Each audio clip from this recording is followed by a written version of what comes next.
kita akan belajar tema 3, benda di sekitarku, subtema 1, aneka benda di sekitarku, pembelajaran ketiga. Nah, anak-anak, mari kita amati gambar berikut ini. Ada buku, layangan, kapal-kapalan, dan pesawat-pesawatan yang terbuat dari kertas.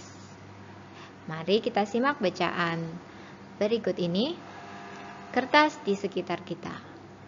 Banyak benda yang terbuat dari kertas, seperti buku tulis yang biasa digunakan. Contoh lain tisu, kardus, dan koran juga terbuat dari kertas. Kayu adalah bahan dasar untuk membuat kertas. Pembuatan kertas dilakukan secara bertahap di pabrik. Kayu-kayu besar dipotong hingga sebesar korek api. Setelah itu, kayu dipanaskan hingga menjadi bahan lunak seperti bubur. Bubur inilah yang disebut bubur kertas atau pulp. Proses selanjutnya, pulp diberi pewarna dan disaring hingga kandungan airnya habis. Pulp yang sudah kering meninggalkan ampas berupa serat selulosa yang saling terkait. Kemudian serat selulosa ini digiling hingga menjadi pipih, menjadi seukuran kertas yang diinginkan. Nah, cobalah kamu menulis di atas kaca. Apakah hasil tulisanmu di atas kaca seperti di kertas? Tentu tidak. Kertas memiliki sifat dapat menyerap air. Kertas dapat menyerap tinta pulpen dengan baik. Dengan demikian, semua yang kamu tulis di kertas dapat dibaca dengan jelas. Nah, untuk jenis-jenis kertas ada banyak macamnya. Ada kertas HVS, kertas buffalo, kertas karton, dan masih banyak yang lainnya. Nah, karena penggunaan kertas dalam kehidupan sehari-hari itu banyak sekali, maka kita harus menghemat kertas. Cara menghemat kertas demi lingkungan. Setiap hari kita pasti menggunakan kertas. Perilaku boros dalam penggunaan kertas ternyata meningkatkan pengurangan hutan atau deforestasi. Setiap 15 rim kertas ukuran A4 itu akan menebang satu pohon. Setiap 7.000 eksemplar lembar koran yang kita baca setiap hari itu akan menghabiskan 10-17 pohon hutan. Bagaimana diketahui bahwa bahan baku utama kertas adalah pohon atau kayu.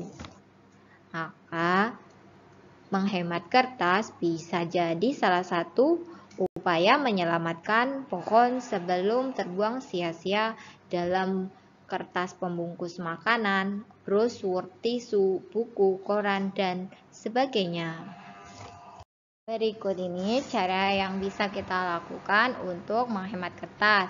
Yang pertama, menggunakan kedua sisi kertas. Dan yang kedua, mengatur dokumen sebelum dicetak di komputer untuk menghindari kesalahan. Yang ketiga, maksimalkan email. Keempat, simpan dokumen secara digital. Kelima, menyimpan file secara digital. Keenam, menggunakan kertas daur ulang. Dan yang ketujuh, mengurangi berat kertas. Nah, selanjutnya kita akan belajar tentang salah satu jenis alat musik. Kendang merupakan salah satu alat musik khas Nusantara yang berasal dari Pulau Jawa, Provinsi Jawa Tengah. Kendang begitu dikenal oleh banyak orang, mulai dari pecinta musik lokal hingga asing, ataupun mancanegara. Kendang sendiri memiliki pengertian alat musik yang dimainkan dengan cara ditabuh atau dipukul. Di Papua, alat musik seperti kendang disebut dengan tifa, sedangkan di Kalimantan Timur sering disebut dengan ketipung. Kendang tergolong dalam alat musik ritmis, yaitu alat musik yang tidak punya nada namun bertugas sebagai pengatur tempo dalam permainan musik.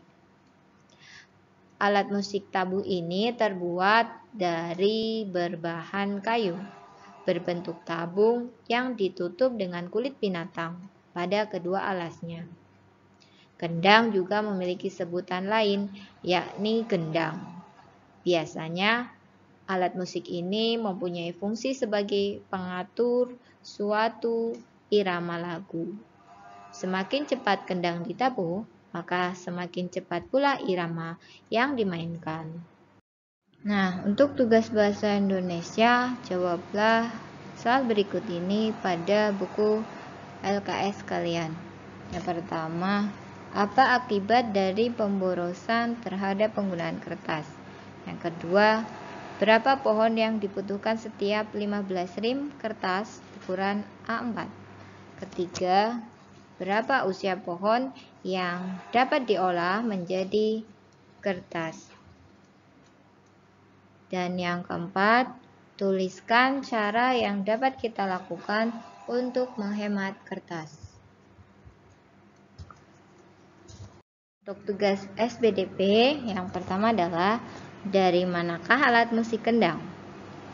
Yang kedua, bagaimanakah cara memainkan kendang? Yang ketiga, apa nama alat musik kendang khas Papua? Keempat, apa fungsi kendang dalam sebuah permainan musik? Dan yang kelima, sebutkan bahan untuk membuat kendang. Nah, demikian pembelajaran hari ini. Semoga materi yang Bu Guru sampaikan dapat kalian pahami dan menjadi ilmu yang bermanfaat. Sekian dari Bu Dia. Wassalamualaikum warahmatullahi wabarakatuh.